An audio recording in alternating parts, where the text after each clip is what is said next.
জি, আসসালামু আলাইকুম। আজকের জেনেসিস মিডটার্ম মেডিসিন ব্যাচ কর্তৃক আয়োজিত অস্কি প্র্যাকটিস সেশনে সবাইকে শুভেচ্ছা ও স্বাগতম। আমি ডাক্তার মোহাম্মদ মিনারুল ইসলাম। আহ, জানুয়ারি 2026-এ আমি পাশ করেছি। এখন আমি এফসিস মিডটার্ম পাশ করেছি এবং আমি কার্ডিওলজিতে অ্যাসিস্ট্যান্ট হিসেবে এনএসিবিতে কর্মরত আছি। তো আজকের ওরিয়েন্টেশন ব্যাচে আমরা আমাদের অস্কি প্র্যাকটিস ব্যাচ সম্বন্ধে অনেক কিছু জানবো এবং এখানে আমাদের কিছু সম্মানিত মেন্টররা উপস্থিত আছেন এবং সামনে হচ্ছেন, এবং তাদের কাছ থেকে আমরা শুনবো এই ব্যাচ সম্বন্ধে আমরা কিভাবে সামনের দিকে আগাবো। এবং প্রথমে আমি যেটা বলতে চাচ্ছি, আমাদের এবার 2026-এ জানুয়ারিতে যে পাশ করেছেন ডক্টর সাইফুল ইসলাম রাকিব ভাই, উনি প্রথমে ওনাকে আহ্বান জানাচ্ছি ওনার অনুভূতি এবং এই জেনেসিস থেকে উনি কতটুকু উপকৃত হয়েছেন এবং কিভাবে উনি ওনার প্রিপারেশনটা নিয়েছেন এই সম্বন্ধে তার একটু অনুভূতি প্রকাশের জন্য আমি রাকিব ভাইকে আহ্বান জানাচ্ছি। রাকিব ভাই, আপনি একটু শুরু করেন। সালামু আলাইকুম। ধন্যবাদ মিনারুল ভাইকে আমাকে লাইভে কিছু কথা বলার সুযোগ করে দেওয়ার জন্য। প্রথমেই আমি আজকের যে ব্যাচ, যেটা নিয়ে হচ্ছে যে আজকের orientation programme medicine mid term OSCE practice batch, এটার নামেই আছে অস্কি প্র্যাকটিস ব্যাচ, যেটা হচ্ছে 2000 জুন জুন মাসে জুন মাসে পরীক্ষার্থীদের জন্য কল আসছিল, যারা 2026-এর জুন মাসে যে পরীক্ষার্থী, ওই ব্যাচটার জন্য মূলত আজকের যে মিডটার্ম অস্কি অস্কি প্র্যাকটিস ব্যাচ। এই ব্যাচের যে কোর্স কারিকুলাম সাজানো হয়েছে সেটা আপনাদের সামনে আমাদের সম্মানিত মেন্টররা সেটা হচ্ছে যে বর্ণনা করবেন এবং ডিটেলস বলবেন। তবে আমি ছোট করে যেটা আমার ব্যক্তিগত অভিজ্ঞতা থেকে বলতে চাই, আহ, আমাদের এই ব্যাচে আসলে কেন দরকার, বা হচ্ছে যে এই ব্যাচ থেকে আমরা কিভাবে উপকৃত হতে পারবো। অনেকে অনেকভাবে মানে উপকৃত হয়। এই ব্যাচের যে ক্লাস ডিস্ট্রিবিউশন গুলো সেগুলো দেখলে সবচেয়ে বেশি ইম্পর্টেন্ট যেটা আমরা এখানে আ- আম- শিখবো, প্লাস আমি হচ্ছে আমরা এখানে। একটু আমি একটু ভাইকে একটু ইয়ে করি ভাইয়া। আপনার জি কাছে ভাই। আমরা যেটা আগে জানবো যে হচ্ছে আমরা আপনি এই ব্যাচ থেকে, আপনি তো ছিলেন আমাদের সাথে ভর্তি, তা আপনি এই ব্যাচ থেকে কিভাবে ব্যাচটাকে আপনার জন্য আপনি প্রিপারেশনে হেল্প পেয়েছেন, আমরা মূলত এটা আগে আপনার কাছে জানতে চাইবো। এটা মূলত হচ্ছে যে আমাদের এখানে যে এই ব্যাচের যে ক্লাসগুলো হয়েছিল মূলত হচ্ছিল যে আমাদের স্যারের বই বেসিসে হয়েছিল। যে যদি আমরা তো সবাই মোটামুটি আগে একবার বইটা পড়া ছিল, তারপর হচ্ছে রেপিড রিভিশনের জন্য এই ক্লাসগুলো নিয়েছিল ভাইয়েরা বা মেন্টর ভাইয়েরা, ভাইয়াপুরা।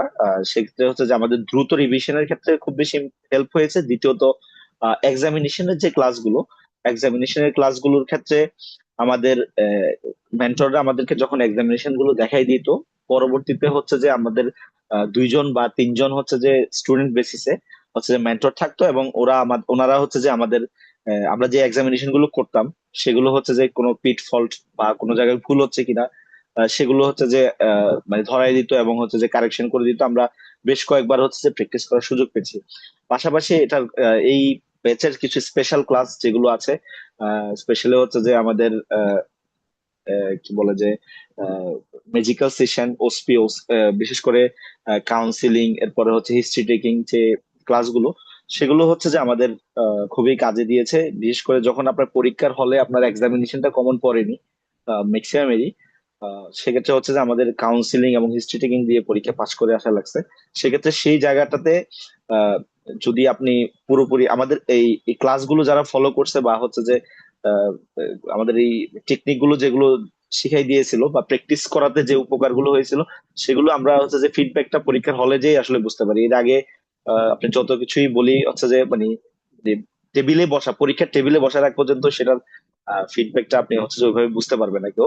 আর হচ্ছে যে আমাদের তো একটা মানে হিস্ট্রি টেকিং এবং হচ্ছে যে কাউন্সিলিং এর বিশাল একটা মানে লিস্ট, যেটা হচ্ছে যে আমরা একা যদি বাসায় বসে পড়তে যাই সেক্ষেত্রে অনেক সময় লেগে যাবে, বা হচ্ছে যে পড়লেও আরেকজনের কাছে যে পড়া দেওয়া ওইরকম হচ্ছে না। সেক্ষেত্রে হচ্ছে যে এখানে কিছু সেশন থাকে যেগুলো হচ্ছে যে আমরা এই সেন্টারে বসেই হচ্ছে যে আমরা এই ওসপি ওসকি হিস্ট্রি টেকিং কাউন্সিলিং গুলো আমরা পড়া শেষ করে যেতে পারি, যার কারণে হচ্ছে আমরা অল্প সময়ে খুব অনেকগুলো কি বলে যে মানে পটেনশিয়াল পটেনশিয়ালি অনেকগুলো হচ্ছে যে মানে টপিকস গুলো শেষ করতে যেতে পারি।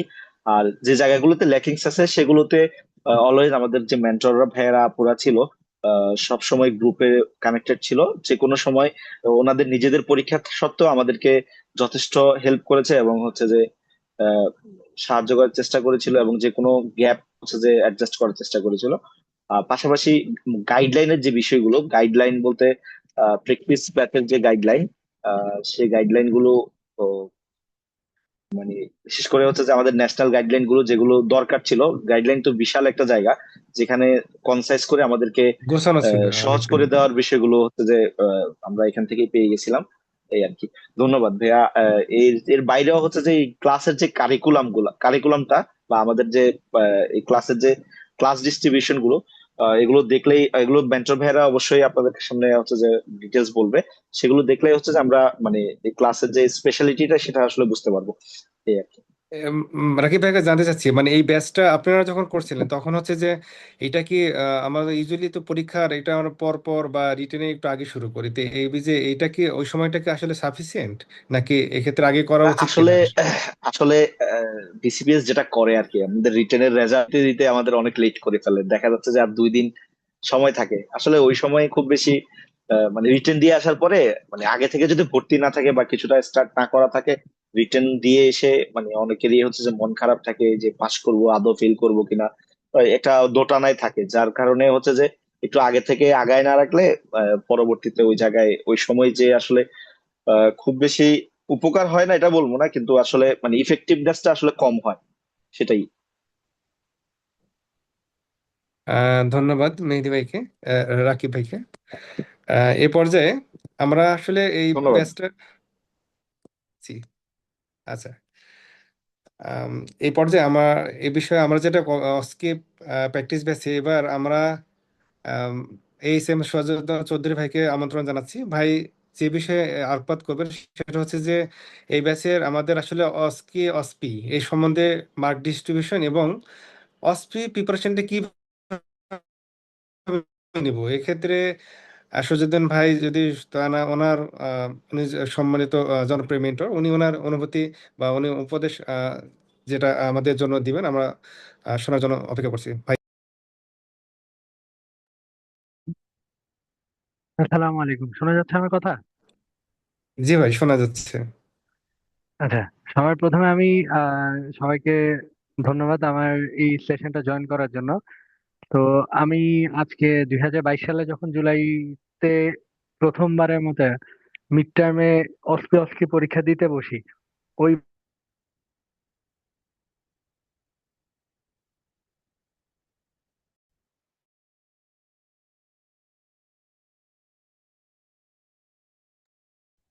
আম, সৈয়দুদ্দিন ভাইয়ের মনে হয় একটু নেটওয়ার্কের সমস্যা কিনা।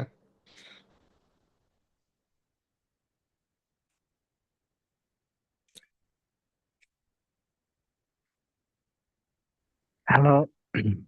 হ্যাঁ ভাই, শোনা যাচ্ছে এবার, মাঝে একটু অফ আচ্ছা, হয়েছিল। আচ্ছা, আমি যেটা বলতে চাচ্ছি, আমি তো জুলাই 2022 পরীক্ষা দিয়েছি। তো তখন ওই জার্নিটা ছিল, এফসিপিএস মিড টার্মের জার্নিটা ছিল অন্যরকম। আর আমাদের যেই পাস রেটটা ছিল সেটা ছিল হচ্ছে অনলি 30% ছিল। তো এর পরবর্তীতে যখন আমরা পরীক্ষা টরীক্ষা নেওয়া শুরু করলাম, অথবা আমি নিজে মেন্টর হিসেবে যখন নিজে এনএসএস এর সাথে যুক্ত হলাম, গ্রাজুয়ালি জিনিসটা ছিল আপ টাইট্রেটিং। আমাদের মানে পাসিং গ্রাফটা গ্রাজুয়ালি বাড়তেছে। এর মাঝখানে একটা সারপ্রাইজ এলিমেন্ট আসলো। আমি যেবার পরীক্ষা দিয়েছি, আমি যখন রিটেন পরীক্ষা দিয়েছি, আমার মনে হয়েছে আমি রিটেন ফেল করে যাব। বাট পরবর্তীতে দেখা যাচ্ছে হুট করে এমন একটা সময় গেল যে আমি রিটেনের রেজাল্ট দিলে আমি পাশ করে গেছি, বাট আমি কোরবানির জন্য বাসায় গেছি, বই খাতা নাই। তারপরে বাসা থেকে ফেরত এসে আমি প্রোগ্রাম টোগ্রাম শেষ করে এসে আমি 1 সপ্তাহ সময় পাইছি। ওই 1 সপ্তাহ সময় পড়ালেখা করে আমি অস্পি দিছি, আলহামদুলিল্লাহ সেবার পাশ হয়েছে। যদিও সবার পাশ হয়নি, সেবার অনেকে পরীক্ষায় বড় নিয়ে। কিন্তু গ্র্যাজুয়ালি যেটা হয়েছে, সময়টা কমা শুরু হয়েছে। এবং এখন গিয়ে রিটেনের রেজাল্ট দেওয়ার 1 সপ্তাহের মধ্যেই আপনার থেকে পরীক্ষার জন্য অ্যাপিয়ার করতে হয়। এই জায়গাটাতে যে জিনিসটা হচ্ছিল দ্যাট আমাদের গ্র্যাজুয়ালি আমাদের পাসিং রেটটা যদিও আপট্রাইটিং ছিল, এক্সামিনেশনের procedure and all things included জিনিসটা কঠিন হচ্ছে।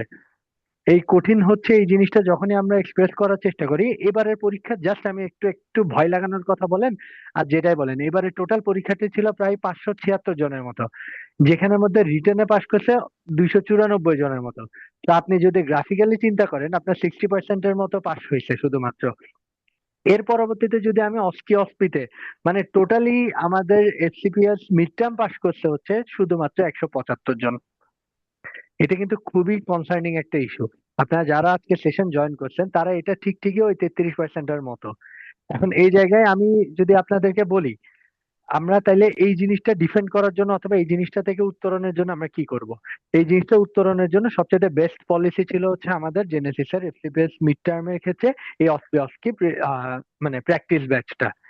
কারণ আমরা যখন একটা রিটেন পরীক্ষা দিয়ে আসি তখন স্বভাবতই আমরা সবাই জানি, আমার নিজেরই ছিল, আমাদের কনফিডেন্স লো অন কনফিডেন্স ছিলাম। আমি কি রিটেন পাস করবো নাকি এটা কিন্তু কেউ আগে থেকে বলতে পারে না। যারা এখানে আসে মেন্টররা সবাই বলবে আমি যখনই পরীক্ষার জন্য অ্যাপিয়ার করবো আমার থেকে ওই প্রিপারেশনটা ফুল এন্ড ফাইনাল লাগবে। কিন্তু আবার আমি অস্কির দিকে ফোকাস দিলে আমার রিটেনে পড়ালেখা হয় না। এটা একদম অনেস্টলি আমার যেটা ফিল হইতো, আমি স্টুডেন্ট হিসেবে চিন্তা করতে পছন্দ করি এবং আমি এখনো স্টুডেন্টই আসি। এই জায়গাটা থেকে আমি যেটা করলাম, আমাদের এই অস্কি ব্যাচের মধ্যে আমরা জিনিসটা এমন ভাবে ইনক্লুড করলাম যাতে একটা স্টুডেন্টের অথবা একটা ট্রেনির দুই ভাবেই লাভ হয়। আমরা অস্কি পুরো প্র্যাকটিস সেশন যেটা আমরা এখন শুরু করতে যাচ্ছি ওটাকে আমরা দুই ভাগে ভাগ করে ফেলছি। একটা হচ্ছে রিটেন বেসড, যে জায়গাটাতে আমার হেল্প হবে, আর একটা হচ্ছে কমপ্লিটলি ক্লিনিক্যাল বেসড। আমি যদি এখন আমার পরীক্ষার আগে যদি আমি রিটেন পরীক্ষার আগে যদি আপনাকে বলি দ্যাট আপনি রেসপিরেটরি সিস্টেম এক্সামিনেশন করেন, তাহলে এই জিনিসটা খাটে না। আমার পরীক্ষা যেহেতু আরো 15 দিন আগায় দিছে, আমার জুনের মধ্যে যদি পরীক্ষা হয়, আমি এখন মার্চ মাসের শুরু হয়নি, তাহলে আমার জিনিসটা হয় কি আমরা গ্র্যাজুয়ালি জিনিসটাতে ফ্রাস্ট্রেটেড হয়ে যাই। আমাদের যেটা লং ব্যাচ এবং রেগুলার ব্যাচে যারা ভর্তি আছেন তাদেরকে আমরা একটা প্রিলিমিনারি অস্কি কিভাবে করতে হয়, ক্লিনিক্যাল কিভাবে হয় ওইটির সম্পর্কে একটা ধারণা দিই। বাট আমিও জানি, আপনারাও জানেন, এবং যারা ক্লাস করতেছেন বর্তমানে তারাও জানেন এই জিনিসটাতে আপনাদের ফোকাস কতটুকু থাকে। সবার প্রথম ইন্টেনশনই থাকে আমি রিটেনটা আগে পাস করে নিই, পরেরটা পরে দেখা যাবে। এই মেন্টালিটিটা একদিক থেকে বলতে গেলে আমাদের পরীক্ষায় টু সাম এক্সটেন্ট পরীক্ষাটা কেমনে ইজিলি আমরা পার করবো এই অনুযায়ী আমাদের জন্য ইম্পর্টেন্ট। তো আমি যেটা বলতেছি, কথা বাড়াইতেছি না, আমি জাস্ট একটা কথা বলবো। আমাদের যেই অস্কি যেই শিডিউল স্ট্রাকচার যেটা করা হয়েছে ওইটা এমন ভাবে করা হয়েছে যেন অস্কি এবং অস্কির মধ্যে যেই সব টপিক গুলো আপনার রিটেন ওরিয়েন্টেড এবং রিটেনের জন্য ইম্পর্টেন্ট সেই জিনিসগুলাকে আমরা রিটেন পরীক্ষার আগে কাভার আপ করব, এবং যেগুলা সোললি অনলি ক্লিনিক্যাল ওরিয়েন্টেড, যেগুলাতে আমাদের রিটেনের ইনফ্লুয়েন্স নাই, এই জিনিসগুলোকে আমরা পোস্ট রিটেনের জন্য রেখে দিছি। ক্লাসগুলোকে ওইভাবে করে আমরা ডিস্ট্রিবিউট করছি। আপনি যদি বলেন কিভাবে, এই জিনিসটা হচ্ছে আপনার যখন রিটেনের এক্সাম দিবেন আপনার থেকে একটা ব্রঙ্কোজেনিক কার্সিনোমার কোয়েশ্চেন ইজিলি আসতে পারে, সেটা রিটেনে। এটা নিয়ে আপনার অস্পিতে মানে এমসিকিউ তে কোয়েশ্চেন আসতে পারে ব্রঙ্কোজেনিক কার্সিনোমাতে। আবার আমি যদি এখন অস্কি সেশনে আপনাকে যখন আমি বুক সলভিংটা করাবো তখন যদি আমি একটা ব্রঙ্কোজেনিক কার্সিনোমার এক্সরে দেই, আপনি এক্সের ফাইন্ডিং যেগুলা বের করার জায়গা, এই জিনিসটাই হচ্ছে আপনি নতুন পড়তেছেন। কিন্তু বাকি কোয়েশ্চেন সবগুলা, লিডিং কোয়েশ্চেন সবগুলা কিন্তু আপনার রিটেনের জন্যই ইম্পর্টেন্ট। একটা যদি আমি হিমোগ্লোবিন ইলেকট্রোফোরেসিসের ইন্টারপ্রিটেশন দিই, ওটার ইন্টারপ্রিটেশনে যদি আমার দেখি থ্যালাসেমিয়া আসে অথবা সিকেল সেল অ্যানিমিয়া যদি হয়, তাহলে সেক্ষেত্রে আপনার সিকেল সেল অ্যানিমিয়ার কোয়েশ্চেন কি আপনার রিটেনে আসবে না? অবশ্যই আসবে। তাহলে আপনি সেই কোয়েশ্চেন গুলা পড়াগুলা রিভিশন হয়ে যাচ্ছে। তো আপনারা যারা অস্কি প্র্যাকটিস ব্যাচ, যদিও নামটা দেওয়া হয়েছে, আপনারা এটা মনে করে রাখেন যে রিটেনের জন্য যেই রিটেন পরীক্ষাটা আমরা দিব ওই রিটেনের জন্য প্র্যাকটিস ব্যাচ সহই এই জিনিসটা আপনাদেরকে কাভার আপ হবে। We have distributed the topics in such a way that it helps you in both the written as well as preparing you for OSCE examination.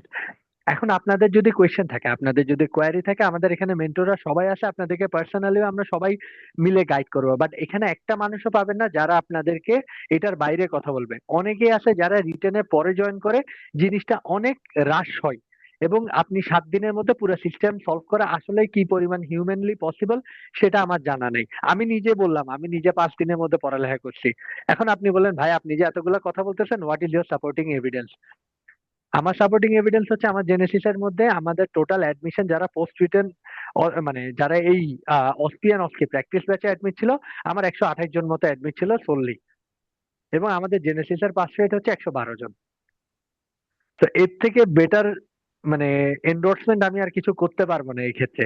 আপনাদের এখানে অনেকগুলো প্রশ্ন থাকতে পারে, আমরা জয়েন যেহেতু করছি আরো বাকি মেন্টররা বলবে, আমি পড়ালেখা কিভাবে করবেন না করবেন ওই জায়গাটাতে যাচ্ছি না। আমি শুধু এই কথাটাই বলতে চাচ্ছি, আপনারা এখানে গেলে অ্যাটলিস্ট এতটুকু আপনি ইনশিওর করতে পারবেন মানি ব্যাক গ্যারান্টি, আপনি আমার গ্যারান্টি নিয়ে আসেন যে এখানে মধ্যে আপনি ঠকবেন না। আপনার পড়ালেখার জন্য যতটুকু ইম্পর্টেন্ট তার বাইরে আপনাকে আমরা বাড়তি কিছু মাথার মধ্যে দিব না। এবং এক্সাম পাস করার জন্য যতটুকু ইম্পর্টেন্ট আপনার এক্সামের রিটেন এন্ড অসপি দুইটার প্রিপারেশনই যেন একদম ফ্রুটফুল হয়, ওইভাবেই ফোকাস করে আমরা ক্লাসটাকে ডিস্ট্রিবিউট করে আগাবো। এতটুকু আমি বলতে চাই ভাই। আপনার যদি আর কোনো কোয়েশ্চেন থাকে। আহ, সুজাদিন ভাই, আমি একটু আপনাকে বলি ওই যে হ্যাঁ, হ্যাঁ, জি, আমরা হচ্ছে যে আমাদের তো অসপি, অস্কি, অসপির মধ্যে কিছু অসপি স্টেশন সাথে ইনস্ট্রুমেন্ট এরকম থাকে, আর জি, অস্কির জি, মধ্যে হচ্ছে কাউন্সিলিং, জি। মানে হিস্ট্রি টেকিং আছে। আর হিস্ট্রি তো টেকিং, কাউন্সেলিং এক্ষেত্রে আছে, আইও শুধু স্টেশন থাকতে পারে। শুধু জি, অসপি যদি বলি আমি, অসপির জি। ক্ষেত্রে এখানে আমাদের পড়ার ম্যাটেরিয়ালস কি হবে এবং অসপির জন্য রিটেনের সাথে সাথে কিভাবে আগাবে, এ বিষয়ে একটু আপনার জানতে চাচ্ছিলাম। আচ্ছা, আমার সহজ কথা হচ্ছে, আপনারা যারা অলরেডি আমাদের লং ব্যাচ শর্ট ব্যাচের মধ্যে অ্যাডমিট আছেন, যারা আমাদের রেগুলার ব্যাচ এবং লং ব্যাচে অ্যাডমিট আছেন, তারা সবগুলাই ক্লাস পাচ্ছেন। আপনাদেরকে আমরা chest x class, ECG class সবগুলা নিচ্ছি। এখন এই ক্লাসগুলো আপনারা যদি আপনি অনলাইনে সেশনের কথা চিন্তা করেন, যে কোনো সময় আপনি অনলাইনে যদি ওপেন করেন, অনেক স্যারের অনেক ক্লাস আছে। তাহলে এই জিনিসটা তো আমার মিড টার্ম ওরিয়েন্টেড হইলো না। আমার এই mid term oriented exam related যদি আমার পড়ালেখা করতে হয়, ওই জিনিসটাই আমরা অস্কিয়ান অস্কি প্র্যাকটিস ব্যাচে আনছি। এখন আপনার থেকে কার্ডিওলজি পড়া শেষ, আপনার থেকে ইলেকট্রোলাইটস পড়া শেষ, আপনাকে যখন আমি অস্ট্রিয়ান অস্কি ব্যাচে যখনই আমি আপনাকে ইসিজি ক্লাসগুলো নিব, ওই জায়গায় ওই রিলেটেড অস্পি গুলা পড়ানো হবে। একই সাথে আপনার সিমিলার যেই সকল, যেমন হাইপার ক্যালেমিয়ার ম্যানেজমেন্ট, আপনার একটা হাইপার ক্যালেমিয়ার ইসিজি আসলো, ওই হাইপার ক্যালেমিয়ার ম্যানেজমেন্ট আপনাকে পড়ানো হইতেছে। এখন অস্পির যেসব ফোকাস জায়গা, যেমন chest X ray, ECG, ABG, CT scan, MRI interpretation, as well as এই রিলেটেড যেসব টপিক গুলো আছে, এগুলো সবগুলো আমরা অস্পিতে কাভার করব এবং অস্পির মধ্যে করা হবে। বাট যেগুলো সোললি অস্কি রিলেটেড টপিক, অথবা যেসব রিটেনে আমার ইম্পর্টেন্স কম, যেমন ধরেন ইনস্ট্রুমেন্টস, লাম্বার পাংচার, হাবি জাবি, এই ইনস্ট্রুমেন্ট গুলা, অথবা হচ্ছে ক্লিনিক্যালি রেসপিরেটরি সিস্টেম চেস্ট, অথবা হচ্ছে আমার cardiovascular system examination, general examination, এগুলো তো আমাদের রিটেনে না। এই জিনিসগুলোকে আমরা রিটেনের পরে রাখবো। তো আমরা ক্লিয়ারলি ইভেনলি ডিস্ট্রিবিউট করে ক্লাসগুলোকে এমন ভাবে সাজাইছি that you go on a flow that helps you in both written and OSCE. তো আপনারা যদি অস্পি ওরিয়েন্টেড কথাবার্তা বলেন, আমরা এর আগে চেস্ট এক্স এর যে প্র্যাকটিস সেশন গুলো হবে, ওগুলাতে আমরা জলিল স্যারের বই থেকে শুরু করে সবগুলা এক্স রে গুলা, ইসিজি গুলা, এন্ডোস্কোপি গুলা, সিটি স্ক্যান, এমআরআই, এগুলা সবই প্র্যাকটিস করব এবিজি সহকারে। আর যেগুলা পিক্টোরিয়াল গুলো আমরা সলভ করব। আর যেগুলা পরবর্তী জিনিস আছে অস্কি রিলেটেড টপিক গুলা, ওগুলো আমরা ইনশাল্লাহ রিটেনের পরে রাখা হবে। ভাইয়া। আহ, জি, ধন্যবাদ ভাই, জি, জি, আহ, সময় দেওয়ার জন্য। জি আহ, ভাই। এই পর্যায়ে আমরা আমাদের এই, ধন্যবাদ ভাই। আমি জি তাহলে জি আমি শেষ করছি। ধন্যবাদ ভাই। আসসালামু আলাইকুম। জি আমাদের দর্শকদের যদি কারো কোনো কোশ্চেন থাকে, জি, সুজাতান করতে ভাইয়ের পারেন। কাছ থেকে আমরা জানতে পারি, যারা জয়েন আছেন জিজ্ঞাসা করতে পারেন। আচ্ছা, অসুবিধা নাই, আমরা পরে আমরা জি, যেটা জি, আমাদের জি, যারা, ধন্যবাদ সবাইকে। জি, জি ধন্যবাদ আপনাকে। আমাদের রেগুলার এবং লং ব্যাচে যারা ভর্তি আছেন, তো আমার তাদের ক্ষেত্রে জানিয়ে রাখি, এই ব্যাচে ভর্তির ক্ষেত্রে তাদের জন্য 50% ডিসকাউন্ট আছে। এবং এই ব্যাচটি কতটা যে গুরুত্বপূর্ণ, এই এত আগে শুরু করার কারণ এবং এর সম্বন্ধে দিক নির্দেশনা, এবং আমাদের এই অস্কি প্র্যাকটিসের কিছু গুরুত্বপূর্ণ একটা অংশ আছে, সেটা আছে হিস্ট্রি টেকিং এবং কাউন্সিলিং। যেটাতে একটাতে আমি যদি বলি হিস্ট্রি টেকিং কত মার্ক, 10 মার্ক, আর কাউন্সিলিং এ 5 মার্ক। সো এই দুইটা স্টেশনে শুধু 15 মার্ক। তো এই ক্ষেত্রে এই প্রিপারেশনটা আমরা কিভাবে নিব, এবং এই ব্যাচের গুরুত্ব এবং এই প্রিপারেশন নেওয়ার ক্ষেত্রে আমাদের জনপ্রিয় মেন্টর ডাক্তার নাদিয়া জামান আপু, উনি ঢাকা মেডিকেলে কর্মরত আছেন, উনি ওনার অনুভূতি আহ, বলার জন্য অনুরোধ করছি। নাদিয়া আপু। আসসালামু আলাইকুম, আমাকে কি শোনা যাচ্ছে? জি, শোনা যাচ্ছে আপু। আচ্ছা, থ্যাংক ইউ ডক্টর মিনার ভাই আমাকে সুযোগ করে দেওয়ার জন্য, এবং জেনেসিসকে থ্যাংক ইউ এত সুন্দর একটা ওরিয়েন্টেশন প্রোগ্রাম আয়োজন করার জন্য। তো আজকে যে বিষয়ে আসলে আমরা ফোকাস করছি সেটা হচ্ছে আমাদের অসপি। হ্যাঁ, ইতিমধ্যে আপনারা ডক্টর সুজা কথা বলেছে, আমাদের মিনার ভাই আছেন, আমাদের আরো ডক্টররা কথা বলেছেন ইতিমধ্যে। তা আপনারা মোটামুটি এতটুকু অ্যাটলিস্ট এখন জানেন যে আমাদের যে মিড টার্মের একটা মূল ফোকাস কিন্তু আমাদের এখন অসপি। কারণ আপনি রিটেন পাস করে যান বা আপনি এসবিএ পাস করে আসেন, এরপরে দিন শেষে ম্যাক্সিমাম ফেল যেটা হয়ে যাচ্ছে আমাদের অসপিতে। এবং আপনারা যদি বিগত সেশনের আপনারা যদি মানুষের যারা পাশ করেছে বা যারা খারাপ করেছে তাদের কাছ থেকে যদি আপনারা একটু শুনতে চান যে অ্যাকচুয়ালি কোথায় বেশি খারাপ হয়, আপনারা ম্যাক্সিমামের কাছেই শুনবেন যে অসপি কিন্তু পারে সবাই, কারণ আপনি অসপি একেবারে লিখতে পারে না বা পারে না এরকম খুব কম হয়, কারণ আপনার মোটামুটি অসপি গুলো আপনাদের পড়াশোনার মধ্যেই আসে। মূল সমস্যাটা যেটা হয় সেটা হচ্ছে আপনাদের এক্সামিনেশন, এবং 2 নম্বর হচ্ছে এই যে হিস্ট্রি এন্ড কাউন্সিলিং এর। তো এই পর্যায়ে আমি যেটা বলবো সেটা হচ্ছে হিস্ট্রি এবং কাউন্সিলিং এর আপনাদের নাম্বারটা কেমন থাকবে, আপনাদের 2টা হিস্ট্রি টেকিং থাকবে এবং একটা থাকবে আপনাদের কাউন্সিলিং। তো কাউন্সিলিং থাকবে আপনাদের অসপি স্টেশনের মধ্যে, আর হিস্ট্রি টেকিংটা থাকবে আপনাদের অসকি স্টেশনের মধ্যে। তো কাউন্সিলিং আপনাদের সময় থাকবে হচ্ছে 5 মিনিট, আর হিস্ট্রি টেকিং আপনাদের 10 মিনিট করে সময় থাকবে। এই ক্ষেত্রে এটা অবশ্য ডিপেন্ড করে ওই সেশনের পরীক্ষা যে মডারেট করবে স্যারদের উপরে, যে আপনার হিস্ট্রি থাকবে নাকি এক্স্যাক্টলি আইওই থাকবে, এটা আসলে বোঝা মুশকিল। হ্যাঁ, আচ্ছা, আমি একটু আসলে ডিউটিতে আছি, এই জন্য হয়তো আপনাদের একটু ক্রাউডেড মনে হতে পারে, সেজন্য আমি আসলে দুঃখিত। এখানে একটু কথা হচ্ছে বাইরে। তো যেটা বলছিলাম যে আমাদের এই আইওই থাকবে না হিস্ট্রি থাকবে, এটা ডিপেন্ড করবে অ্যাকচুয়ালি স্যারদের উপরে। তো সেই ক্ষেত্রে আপনার এই ব্যাচে আমরা যেটা আপনাকে প্রোভাইড করব, যেটা আপনার হেল্পফুল হবে, সেটা হচ্ছে আমরা হিস্ট্রি এবং কাউন্সিলিং এর জন্য আলাদা করে একটা ক্লাস নিই। এখন ব্যাপারটা হচ্ছে যে আপনি যদি শুধু ক্লাস করেন তাইলে কি আপনার পড়াটা হয়ে যাবে, যে আপু ক্লাস করলেই কি আমরা হিস্ট্রি পারবো? বিষয়টা এমন না। এই হিস্ট্রি কাউন্সিলিং এগুলো কিন্তু আপনার একটা ক্রনিক্যাল পড়াশোনা, মানে একটা কন্টিনিউশনের পড়াশোনা। আপনি যখন হেমাটোলজি পড়তেছেন, আপনি পড়তেছেন অ্যানিমিয়ার কারণগুলা কি। এখন হিস্ট্রিটা কি হবে, অ্যানিমিয়া নিয়ে রুগী আসছে, আপনি হিস্ট্রি নেন। আপনি কার্ডিওলজিতে চেস্ট পেইন পড়তেছেন, তাই না? এখন আপনাকে হিস্ট্রিতে কি দিবে, আপনার রুগী চেস্ট পেইন নিয়ে আসছে, আপনি এখন কাউন্সিল মানে ওনাকে হিস্ট্রি নেন। আপনি এসএলই পড়তেছেন, এসএলইর সাথে একটা রোগী বলবে যে উনি young lady, SLE known case, উনি কনসিভ করতে চাচ্ছে, আপনি কাউন্সিলিং করেন। তো এই জিনিসগুলো আপনি কখন পড়ে আসছেন, এই জিনিসগুলো আপনি কখন এই জিনিসগুলো কিন্তু আপনি যখন আপনার মেইন পড়াটা রিটেনের মধ্যে পড়ছেন তখনই কিন্তু আপনি পড়ে আসছেন, তাই?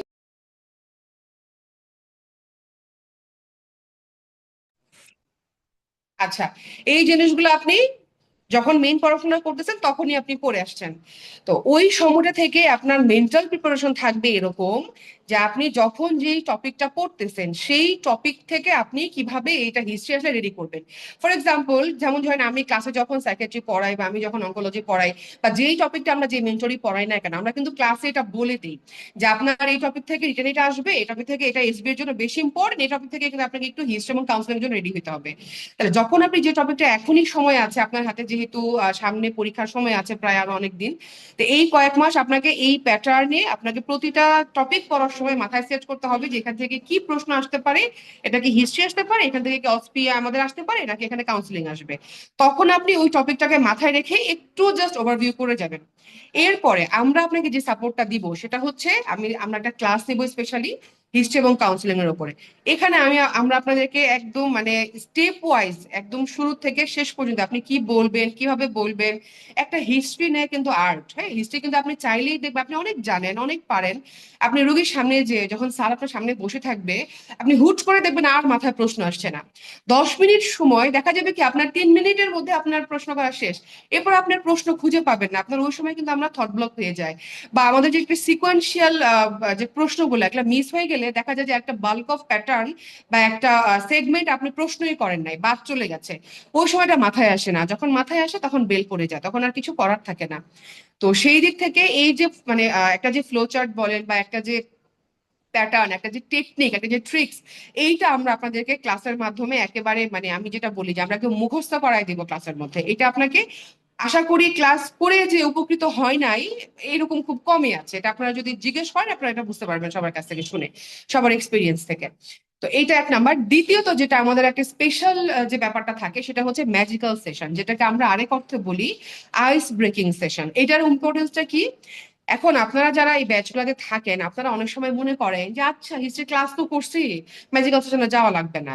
বাট বিশ্বাস করেন, আপনি ম্যাজিক্যাল সেশনের 1 ঘন্টা বা 1 ঘন্টা 20 মিনিটের একটা সেশনের থেকে আপনি যে লার্নিংটা নিয়ে যাবেন, আমি গ্যারান্টি দিয়ে বলবো আপনাকে, আমি দায়িত্ব নিয়ে গ্যারান্টি দিয়ে বলছি, আপনি বাসায় নিজে 30 দিন পরেও সেই এক্সপেরিয়েন্সটা, সেই যে আপনার আপনার নিজের যে আইসটা ব্রেক করা, আপনার পরীক্ষা ভীতি, আপনি কিভাবে বলবেন, মুখটা খোলা, এটা আপনি রেডি করতে পারবেন না। আপনি 30 দিন পরে আসেন, আপনি বলতে যাবেন, আপনি আটকায় যাবেন। অথচ আপনি ওই সেশনটা যদি মানে একদম শুরু থেকে শেষ পর্যন্ত আমাদের সাথে থেকে অ্যাটেন্ড করেন, সেশনটা আপনি থাকেন, এতটুকু নিশ্চিত আপনি স্যারের সামনে যেয়ে বা আমাদের সামনে এসে যখন আমরা আপনাকে বলবো যে আপনি হিস্ট্রিটা নেন, আপনি মিনিমাম 30টা প্রশ্ন করতে পারবেন। সুতরাং আমাদের যে চেকলিস্ট গুলো থাকে, এগুলো ধরে ধরে কিন্তু আমাদের প্রশ্ন করতে হবে। আপনি যদি এলোমেলো প্রশ্ন করে যান, আপনার প্রশ্ন করবেন কিন্তু স্যারের কিন্তু কলম নড়বে না, আপনি কিন্তু মার্কস পাবেন না। তো এই দুইটা সেশনকে আমরা খুব গুরুত্ব দিয়ে বলি, কারণ হচ্ছে, এবার আমি বলি কেন আমরা হিস্ট্রি এবং কাউন্সিলিং এত গুরুত্ব দিই। এটা একটা স্ট্র্যাটেজিক্যাল আলোচনা। এটা আপনি যে কোনো পরীক্ষায়, বিসিপিএস বলেন বা পৃথিবীর যে পরীক্ষাই বলেন, পড়াশোনা কিন্তু টেকনিক্যাল, আপনি অনেক জানেন, পাস কখনই তার উপরে নির্ভর করে না। পরীক্ষা পাস এক জিনিস, জেনারেলি জ্ঞান অর্জন আরেক জিনিস। সুতরাং আপনার এখন সামনে মিড টার্ম, এটা একটা গলার কাটা হয়ে থাকবে অনেক ডিফিকাল্টিস ফেল করে গেলে। সো আপনাকে যেটা করতে হবে, খুব টেকনিক্যালি স্ট্র্যাটেজিক্যালি আগাইতে হবে, আপনাকে বিসিপিএস এর প্যাটার্নটা খেয়াল করতে হবে। এটা একটা স্ট্র্যাটেজি যে আপনি যদি অস্পি দেখেন, অস্পিতে টোটাল 50 নাম্বার, অস্কিতে হচ্ছে 50 নাম্বার। সেই অস্কির মধ্যে 20 হচ্ছে আপনার শর্ট কেস মানে এক্সামিনেশন, 20 হচ্ছে আপনার হিস্ট্রি, সাথে আইওই যে কোনো একটা সারা দেবে, আর একটা হচ্ছে আপনার লং কোশ্চেন থাকে, অনেক সময় একটাতে আইওই দেয়, মানে দুইটা হিস্ট্রিতে আপনার কমন থাকবেই, একটা আইওই এক্সট্রা থাকে।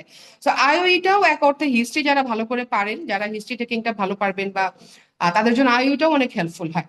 তো সেই ক্ষেত্রে আপনার এদিকে 30 নাম্বার, ওইদিকে আপনার 5 নাম্বার, দুইটা হিস্ট্রি একটা আইওই, এবং সাথে হচ্ছে আপনার একটা কাউন্সিলিং এ 5 নাম্বার, টোটাল কত নাম্বার? 35 নাম্বার। আর দুইটা এক্সামিনেশনে আপনার আরো 20 নাম্বার, কত হইলো? প্রায় 55 নাম্বার। আপনার পরীক্ষায় অস্কিতে মানে অস্পিতে ওই দিন পাশের জন্য কত লাগবে? 60, অনলি 60। তাহলে আপনি যদি এইখান থেকে 55-এ 50 আপনি টার্গেট করে তুলতে পারেন, তাহলে আপনার অস্পিতে কি আর 10টা স্টেশনে 10 কি পাবেন না?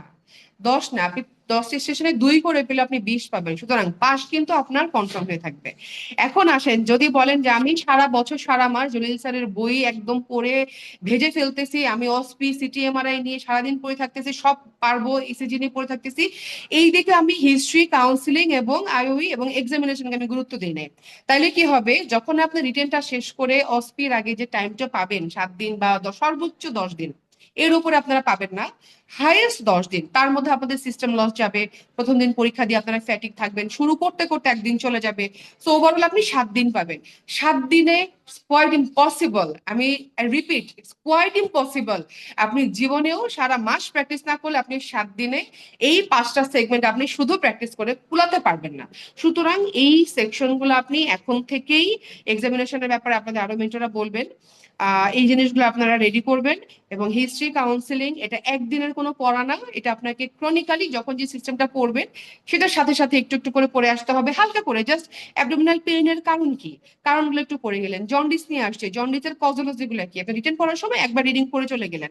এইভাবে কজোলজি গুলো আমরা এই হিস্ট্রি ক্লাস আপনাকে বলে দিব যে আপনাকে কি কি জিনিস ডেভিসন থেকে পড়তে হবে।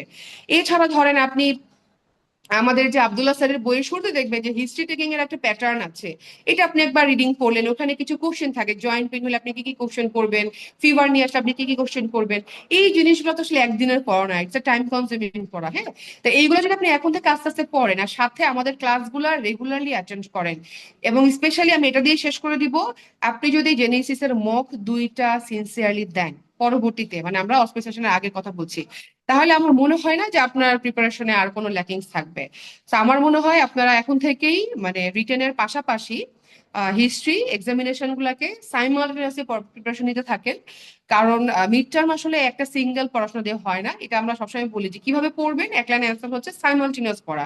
পালমোনারি এম্বুলিজমটাই পড়বো, ওইখান থেকে অস্পিতে কি হবে, রিটেন কি হবে, এসবি কি হবে, আমার অস্পিতে কি আসতে পারে, এই প্যাটার্নে আপনারা পড়েন আর ক্লাসগুলো অ্যাটেন্ড করেন। আর অনলাইন থেকে চেষ্টা করেন, যারা দূরে আছেন তারা হয়তো অনলাইন, যারা ঢাকার মধ্যে আছেন এক্সামিনেশন ক্লাসগুলা বা আমাদের প্র্যাকটিস ক্লাসগুলা, এইগুলো দয়া করে আপনারা অফলাইন আসার চেষ্টা করেন। আদারওয়াইজ আসলে আমাদের লস নেই, আপনারা বেনিফিটেড হবেন না। হ্যাঁ, তো আমার মনে হয় আমার পক্ষ থেকে এতটুকুই ছিল আপনাদের জন্য। যদি কারো প্রশ্ন থাকে করতে পারেন, নাহলে আমি এখানে শেষ করছি। আসসালামু আলাইকুম।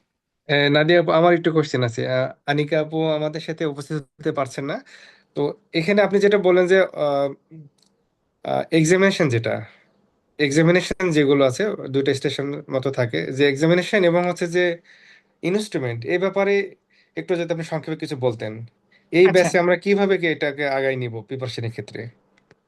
আচ্ছা, ঠিক আছে, থ্যাংক ইউ ভাইয়া।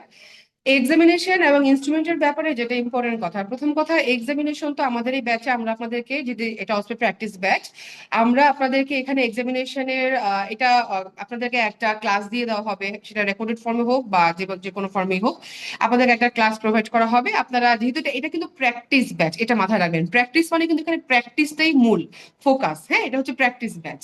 সুতরাং এখানে আপনাকে যেটা করবে, একটা ক্লাসও তো আপনাকে দিয়ে দেওয়া হলো বা আপনাকে দেখা দেওয়া হলো, মেইন ফোকাস হচ্ছে এখানে মেন্টর দাঁড়ায় থাকবেন, আপনি প্র্যাকটিস করবেন।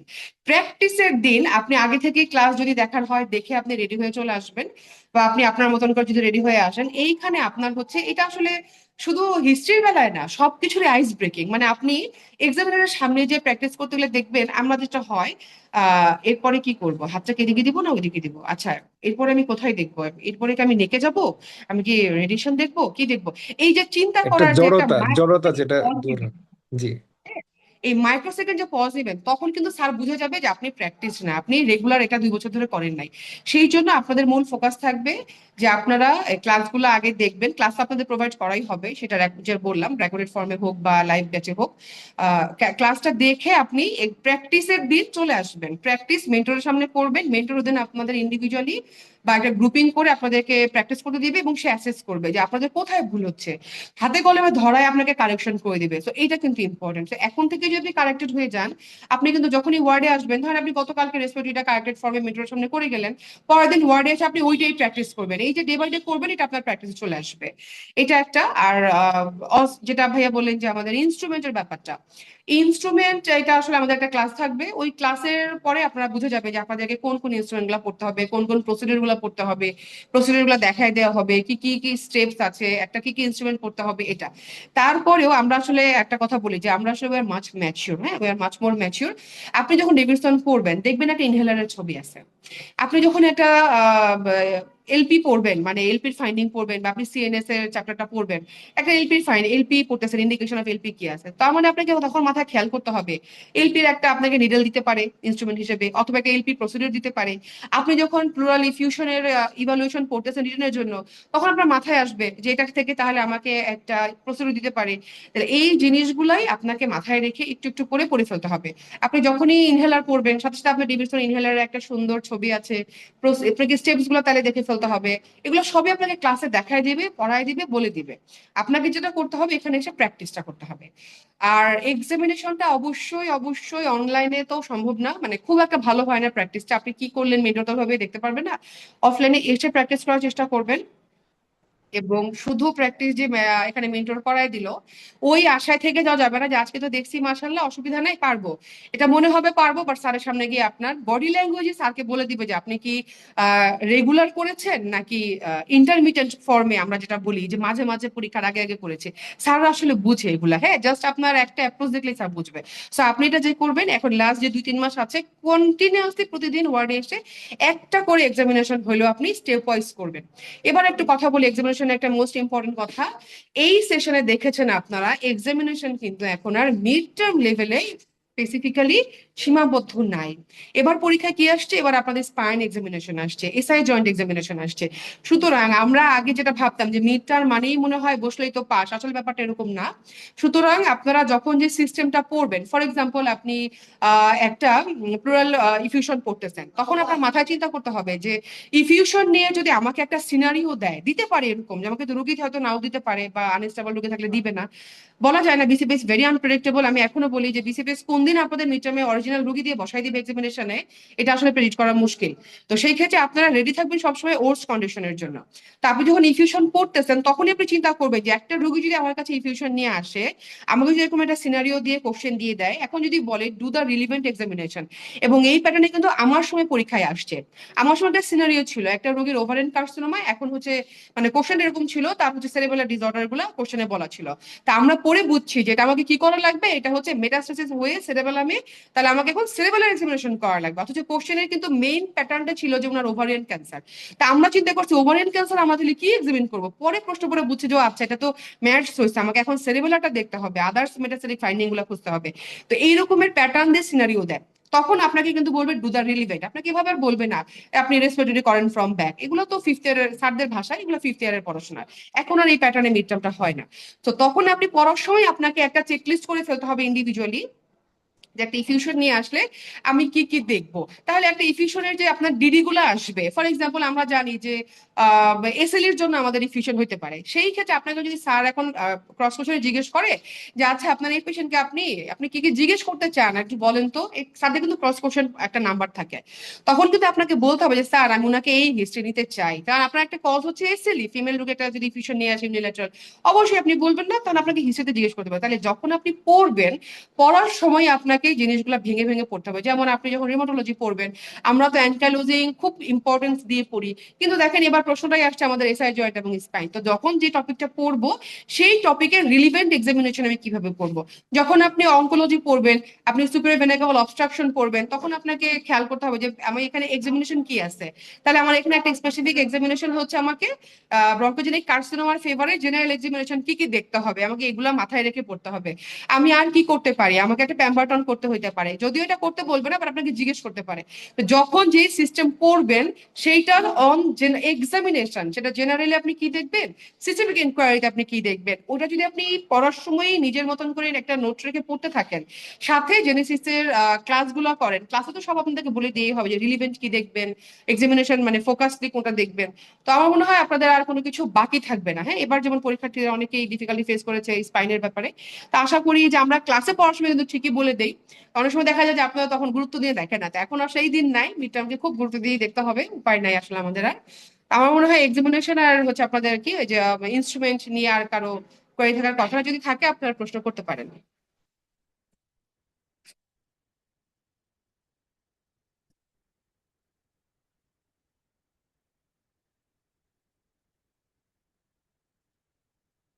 এক্সামিনেশন এবং ইনস্ট্রুমেন্ট নিয়ে আমার পক্ষ থেকে এতটুকুই ছিল। জি, আমি ডক্টর মিনার ভাইকে ফ্লোরটা ছেড়ে দিতে চাচ্ছি। জি, ধন্যবাদ আপু আপনাকে সময় দেওয়ার জন্য। আমরা আহ, আহ, ধন্যবাদ আপু আপনাকে আমরা মূল্যবান সময় দেওয়ার জন্য, এবং আপনাকে আমরা পরবর্তীতে আরো কাছাকাছি পাবো, এবং আপনার সুস্বাস্থ্য দীর্ঘ কামনা করছি। ধন্যবাদ আপু আপনাকে। থ্যাংক ইউ ভাই, আসসালামু আলাইকুম। আচ্ছা, আমি এখানে আর কিছু কয়েকটা বিষয় যোগ করতে চাই আপুর সাথেই। যে আপু যেটা বললেন যে হিস্ট্রি কাউন্সিলিং এর ব্যাপারে, এইটা আসলে প্রথমে শুনে যেটা মনে হয় যে আচ্ছা এটা তো পারবোই, হিস্ট্রি এবং কাউন্সিলিং এটা পারা যাবে আর কি। ব্যাপারটা আসলে কি, যেটা হয় কি পরীক্ষার হলে আপনার দেখবেন যে আপনি বলতে গিয়ে আপনার হয়তো আপনার হিস্ট্রি টেকিং এর 10 মিনিট সময়, আপনি দেখবেন যে 2 থেকে 3 মিনিটে আপনার বলা শেষ। তো এই যে এই প্র্যাকটিসটা, এটা যদি আপনি এখন থেকে না করেন, এটা কিন্তু আপনি ইমিডিয়েট যে পারবেন না। সেই ক্ষেত্রে এই ব্যাচটার গুরুত্ব খুবই গুরুত্বপূর্ণ। আমি যেটা মনে করি, আমি যখন জেনেসিসে ভর্তি ছিলাম, যখন আমি এই ব্যাচের বিষয়ে আমি এনরোল হই, তো এটা যেটা হয় কি আসলে এটা পরীক্ষা রিটেনের একটু আগে আগে আমরা শুরু করি, ইউজুয়ালি এটা হয় আর কি, এতদিন থেকে যেটা হয়ে আসছে। কিন্তু অনেকের রিটেনের জন্য মেইনলি ফোকাস থাকে, রিটেনের পর যে কয়দিন সময় পাওয়া যায় 10 থেকে 15 দিনের মতো সময় থাকে, কিন্তু সময়টা অনেক সময় অ্যাডুকেট না, আসলে হয় না। অনেকে আর মনে করি যে হচ্ছে এটা আসলে তখন ওই কয়দিন পড়লে হবে, কিন্তু দেখা যায় যে রিটেনে যতটুকু ফেল করে, আপনার হয়তো 50% রিটেনে ফেল হলো, বাকি 50% অস্কিতে ফেল হলো, এই যে এই অল্প কয়দিন প্রিপারেশন নেওয়ার জন্য। তো আমি একটা উল্টা দিক দিয়ে যেটা রেট্রোগেট যেটা চিন্তা করি, যে আমি যদি আগে থেকে অস্কির আমি যদি প্রিপারেশন নিই, দেখবেন যে আপনার রিটেন প্রিপারেশনটা অনেক আগে থেকেই সুন্দরভাবে হয়ে যাচ্ছে।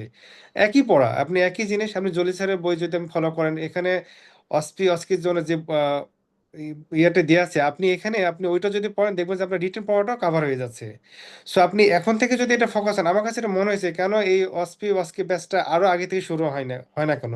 তো যাক, এবার জেনেসিস এই উদ্যোগটা নিয়েছে অনেক আগে থেকে, এবং আপনাদের রেসপন্সের ভিত্তিতে এই ব্যাচটা শুরু হতে যাচ্ছে।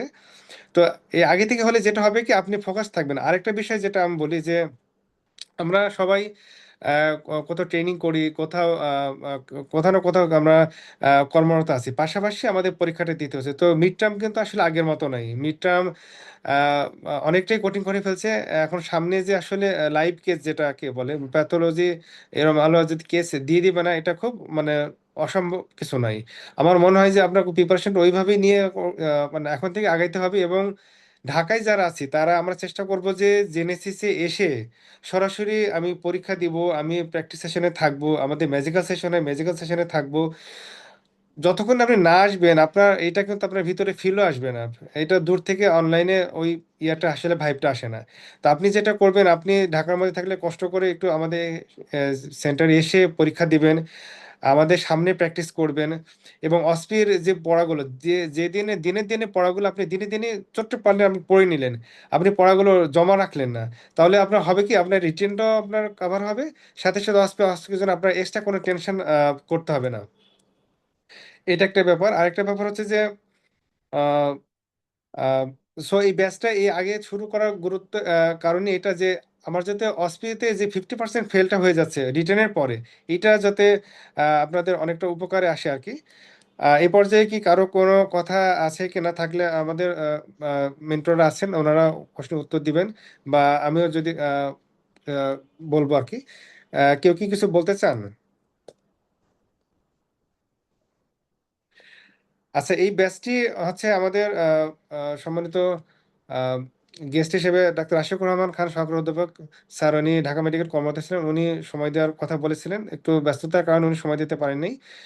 তো আমরা আশা করছি এই ব্যাচটা আমাদের জন্য অনেক সামনে ভালো কিছু বয়ে আনবে, এবং হচ্ছে যে এই ব্যাচটা আপনারা দ্রুত এনরোল হয়ে যান, এবং আমাদের সাথে পাশাপাশি আমরা আপনাদের সাথে সর্বোচ্চ সহযোগিতা করার চেষ্টা করব, এবং আপনারা আপনাদের সর্বোচ্চ প্রচেষ্টাটা দিবেন।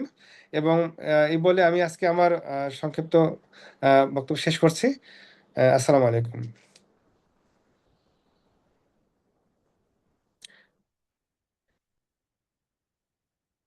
এই ভাই শেষ করতে পারেন আপনি এটা।